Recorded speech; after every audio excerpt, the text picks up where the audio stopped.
Hello, guys. How are you? I hope that you are okay. Welcome to my channel. So, guys, here is the second part of this chapter number 12, the national movement, second phase of class 8 CBSE board social science. If you haven't seen the part 1 till now, the link is in the description. Firstly, watch part 1 of this chapter. After that, you should watch this part. And today we'll start from the Jallianwala Bagh massacre. And last part we have read about early campaigns, Montagu Chelmsford 1919.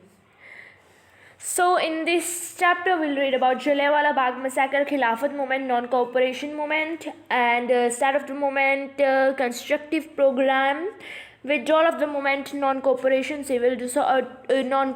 civil disobedience, and mobilization of the peasants. So these are the topics of this chapter about which we'll read today. So let's start the chapter. So first of all, we'll read about Jallianwala Bagh massacre. And firstly, you should be known that what massacre mean. It means Hatya Kand. So which happened in 1919. On 10 April 1919, two national leaders, Dr. Saifuddin Kichlew and Dr. Satyapal, were arrested in Punjab. 10 अप्रैल 1919 को इन दोनों leaders को, doctor Saifuddin किचलियो और doctor Satyapal, दोनों को पंजाब में arrest कर लिया गया था.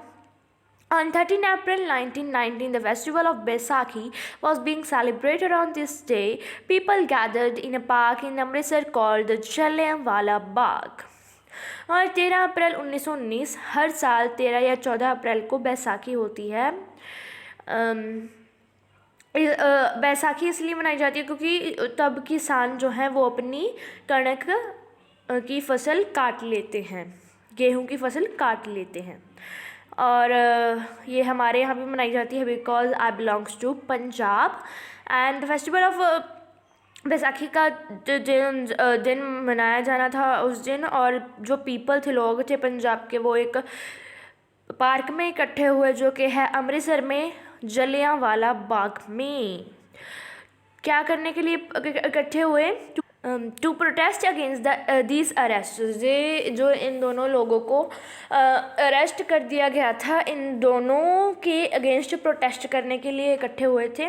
वैसे वो बैसाखी मनाने के लिए ही इकट्ठे हुए थे और वहाँ पे बैसाखी मनाई जा रही थी. और जो भगत सिंह थे वो भी उस दिन वहाँ पे गए थे.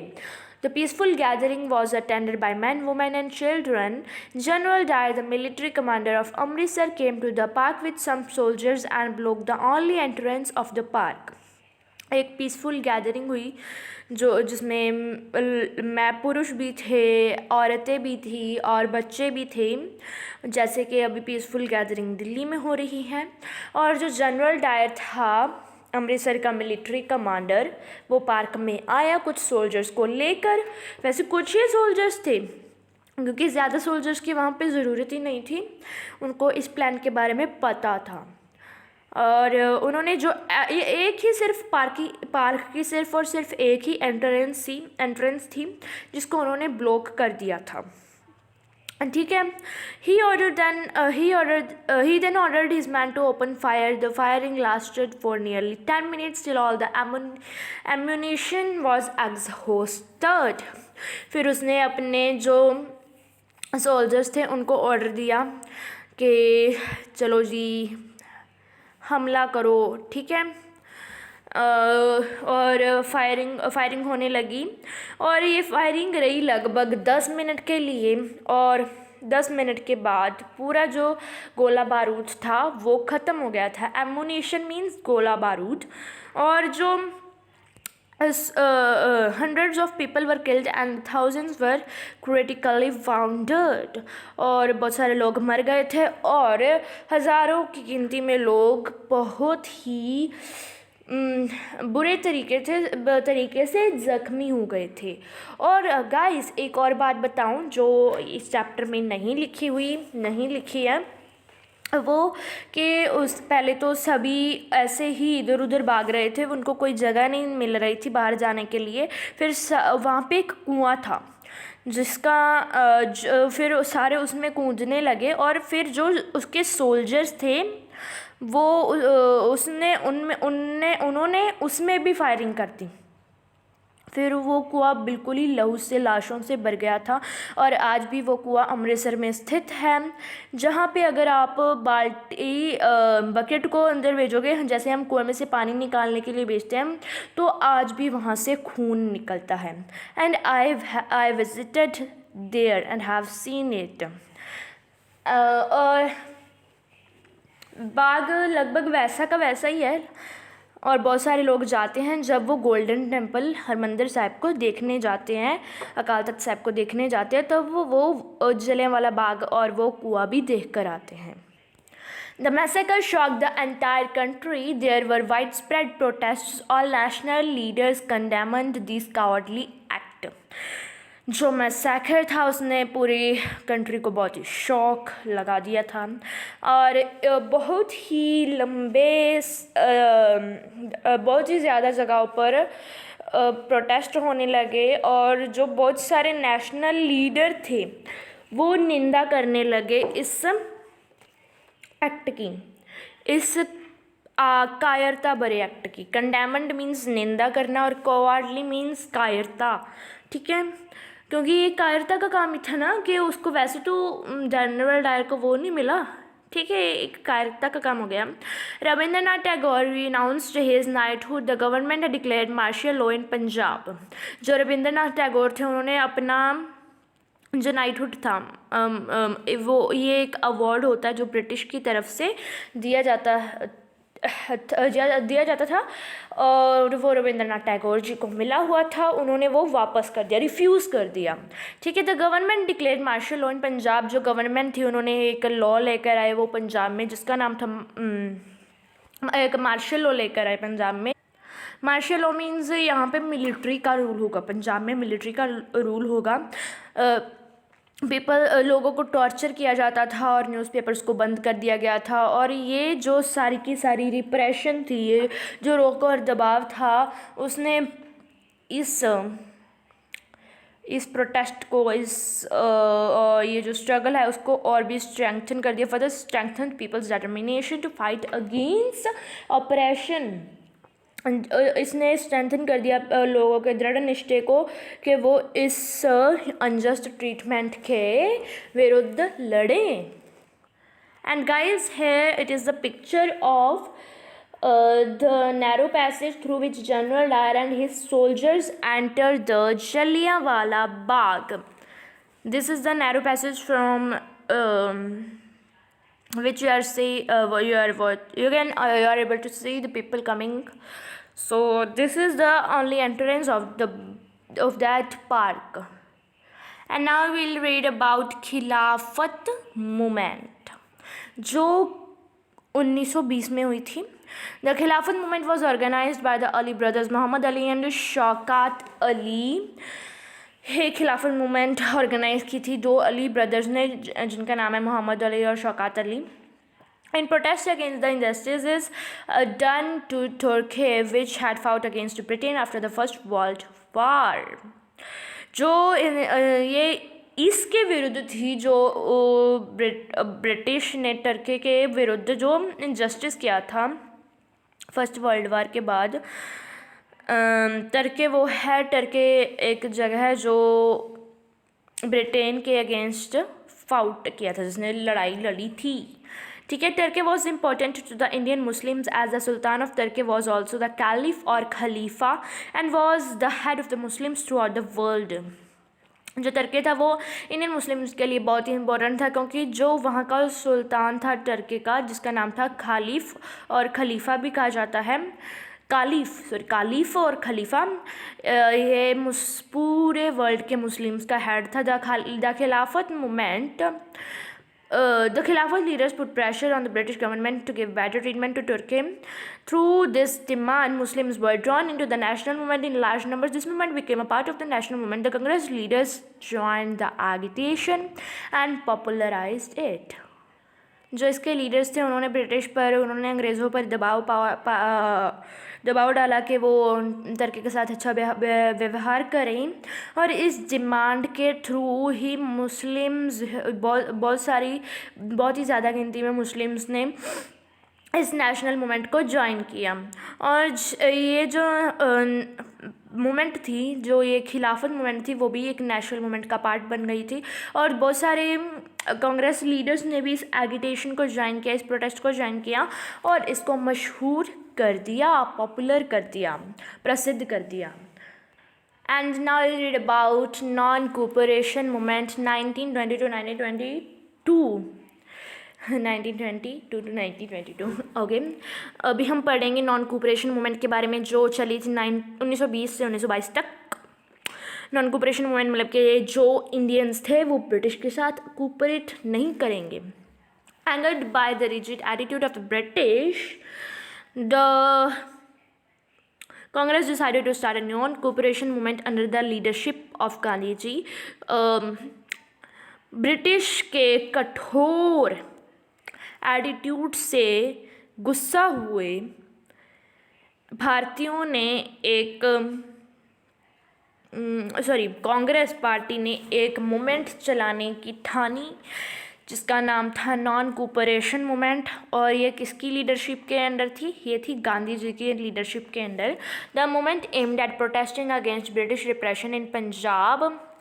ठीक है, इस मूवमेंट का मेन एम था कि ये जो British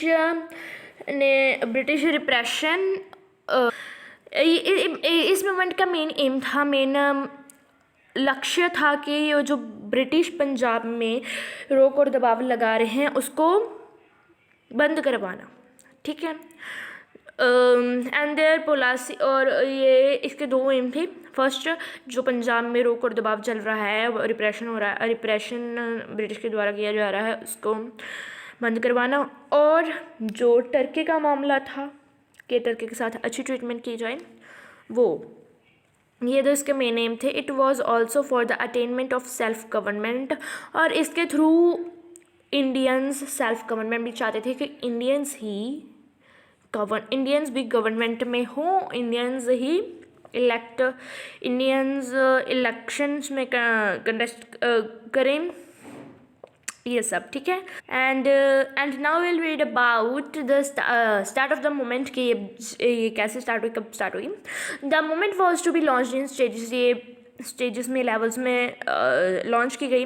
it started with the giving up of honorary titles received by the Indians from the government.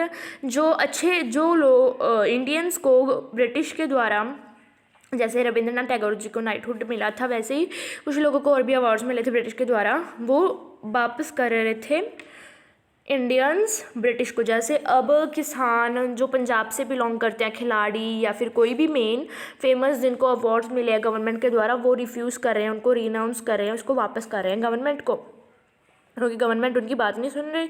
जैसे ब्रिटिश गवर्नमेंट नहीं सुन रही थी, वैसे ही अभी भी बीजेपी पार्टी या फिर नरेंद्र मोदी जी इनकी बात नहीं सुन रही हैं।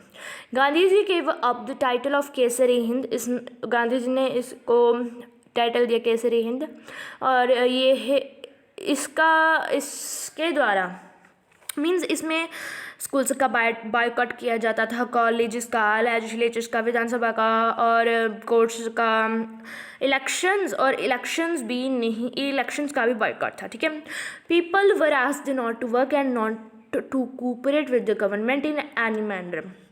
लोगों को कहा जाता था कि किसी भी तरीके से वो गवर्नमेंट का कोई भी काम ना करे और उनके साथ कोऑपरेट ना करें। जो बाहर से बने हुए कपड़े थे उनको बॉनफायर्स में, पब्लिक में जलाया जाता था, और बहुत सारी स्ट्राइक्स ऑर्गेनाइज की गई थी बहुत सारी जगहों पर।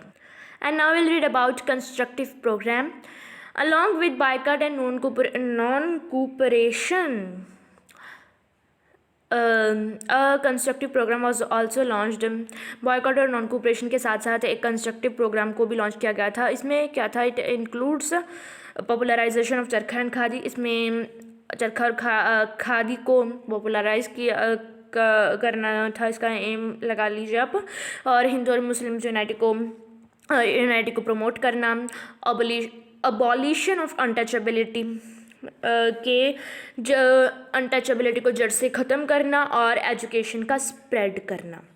The movement was a success, thousands of people willingly went to jail. ये मूवमेंट सक्सेसफुल हो गई थी और हंसते हंसते बहुत सारे लोग जिनको जेल में डाला जाता था वो जेल में चले गए थे। और at the Congress session in Ahmedabad in 1921 it was decided that the last stage of the movement would emphasise non payment of taxes, thereby defying the right of the British to rule over India. और एक जो Congress session हुआ था अहमदाबाद में 1921 में, उसमें decide हुआ था कि लास्ट स्टेज के बारे में कि जो लोग हैं वो पेमेंट नहीं देंगे, टैक्सेस नहीं भरेंगे और रिफ्यूज़ करेंगे। डेफिंग मीन्स रिफ्यूज़ टू ओबे, कि ओबे नहीं करेंगे ब्रिटिश रूल को, जो भी ये कर रहे हैं रूल ओवर इंडिया, ठीक है। और this plan however could not be implemented due to the unfortunate incident at Chaura Chauri. और ये इफेक्ट में नहीं आया ये प्लान, क्योंकि एक अनफॉर्चुनेटली एक इंसिडेंट हो गया था चौरी चौरा में। इसके बारे में हम पढ़ेंगे,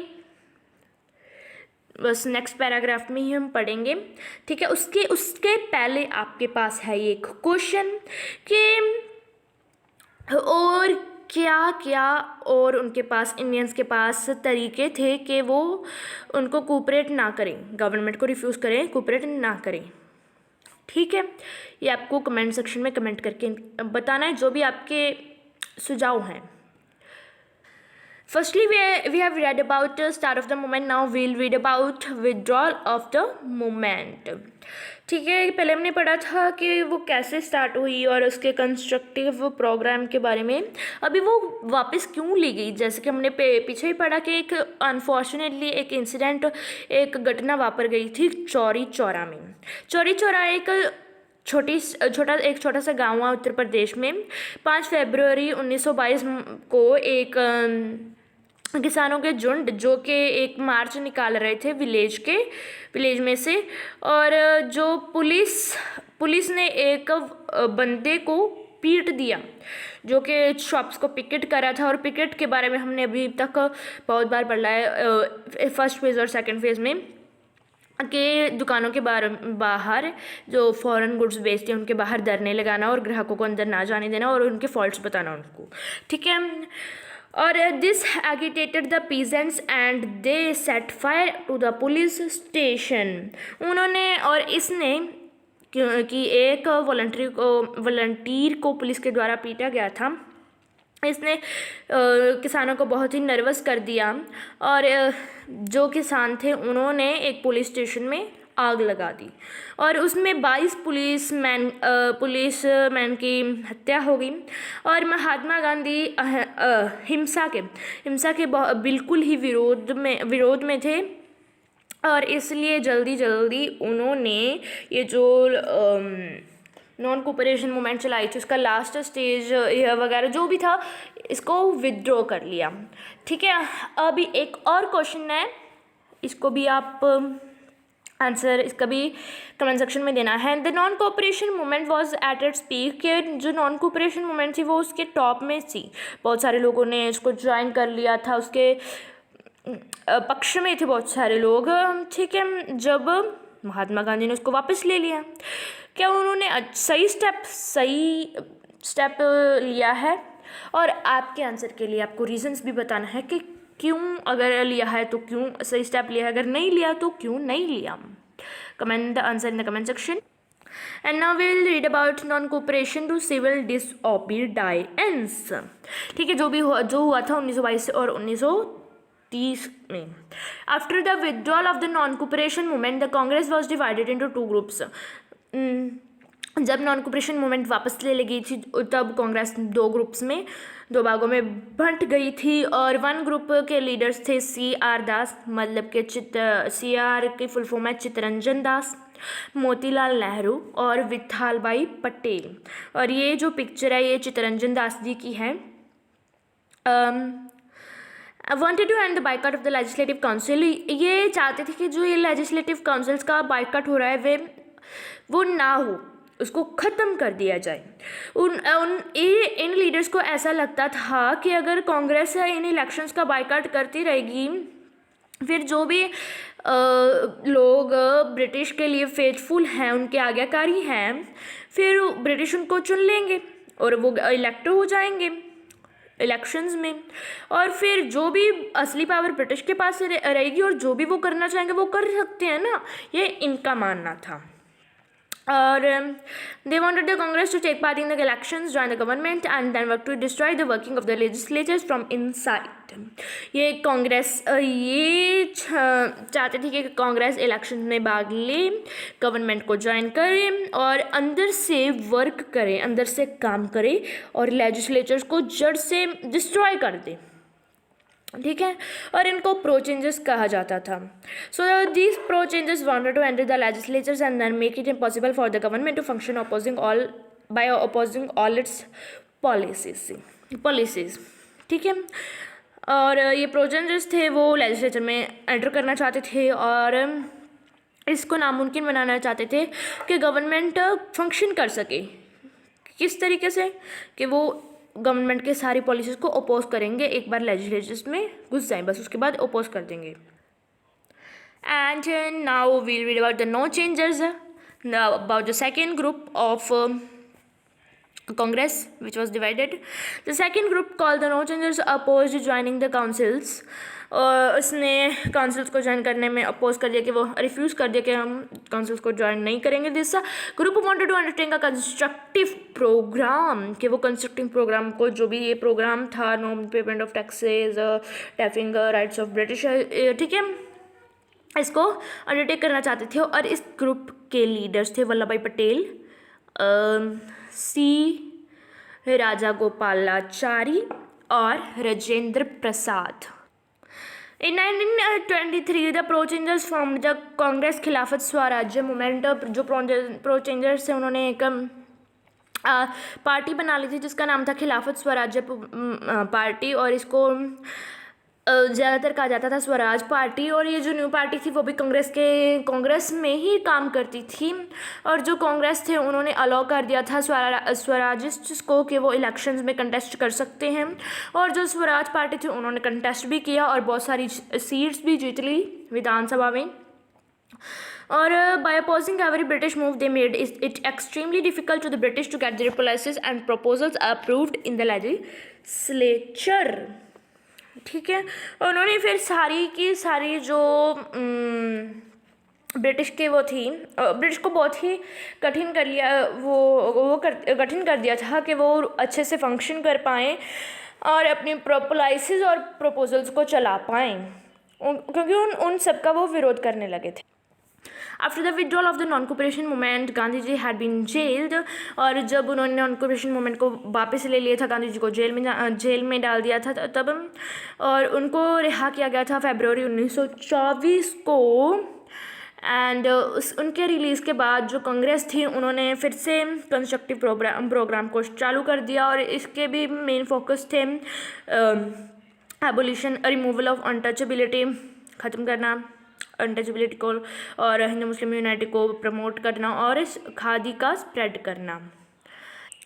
don't forget to like, share and comment on this video and subscribe to my channel for more such updates, and thanks for watching.